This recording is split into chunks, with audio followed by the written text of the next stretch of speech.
Hi, welcome back to Annie on Aging. Today I want to take a little bit more of your time and explain to you how the brain works. I firmly believe that if you understand how the brain works, it will help you understand how the aging brain works and hopefully make you feel much better about your brain as you age. So, the brain is made of millions and millions of neurons, and neurons basically are little cells that have a lot of very specialized information in them. Those neurons form the outer crust, if you want, of your brain, and they're called the gray matter because of kind of a gray color. This brain here is pink, so don't have a look at that. And then what the neurons do is neurons have kind of little extensions, many little extensions. They're called dendrites, and those dendrites synapse, make contacts with other dendrites that go to other neurons, and the information is carried through your brain through this process. A neuron, a dendrite, a synapse, a dendrite, a neuron. And that way, the information can travel very, very quickly through the brain. Just so you know, the brain is very different from, let's say, your skin. So if you were to damage your skin, let's say you have a cut, your skin will heal. In the case of your brain, it's not the case. If you damage the brain, the damage will be permanent. That cell will never heal itself. So, how come some people get brain damage and they get better?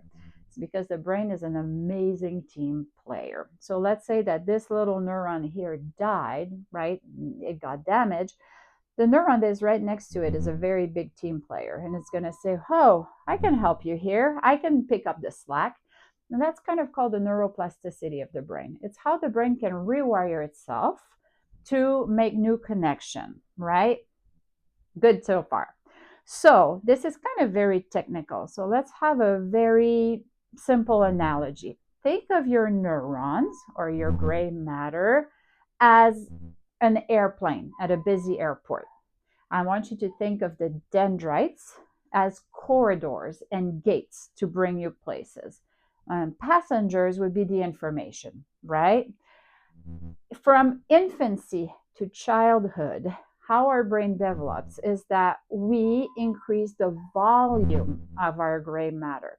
So infants have to learn so much information, and all of those neurons are kind of created, right? You increase the volume of information. There's just so much that needs to be learned. Then from childhood to young adult, the density of your brain increases, meaning that there's more and more synapse. So if you're thinking about an airplane, you have more and more flights available, more and more connection. Your plane can go faster, better to many, many different places, right?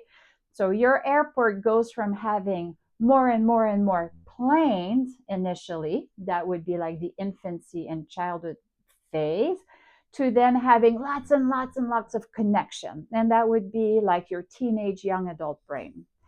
At around the age of 25, yes, that young, what happens is that the brain refines itself. So the brain then realizes, oh, maybe I don't need all those connections, right? People don't take that flight that often, they don't go there that often, and it starts refining itself. I don't want you to think about it as a decline. Think about it as a refinement. It's offering optimal routes to get people where it needs to be. It becomes very, very efficient at doing what it needs to do, right? So this is what happens as we age. The more we age, the more those routes are kind of reinforced. And those roots, we call them neural pathways. So this is how the brain works. The aging brain, important to know, actually the brain at all ages can create new neural pathways all the time. You can always have new flights in your brain. You can always establish new pathways, new connection. That's what keeps your brain healthy. Establishing those new connections. It is so important also with aging. One of my biggest pet peeves is when people tell me, oh, don't worry, I've got my brain covered. I know I'm going to age well. I do crossword puzzles every day. Well, what crossword puzzles do is actually they just reinforce a neural pathway that you already had established. Doing crossword puzzles will make you better at crossword puzzle. Your flight, your connection is just strengthened. If you want to make new connections to your brain, it's a completely different process. In order to make new connections, you have to have new learning.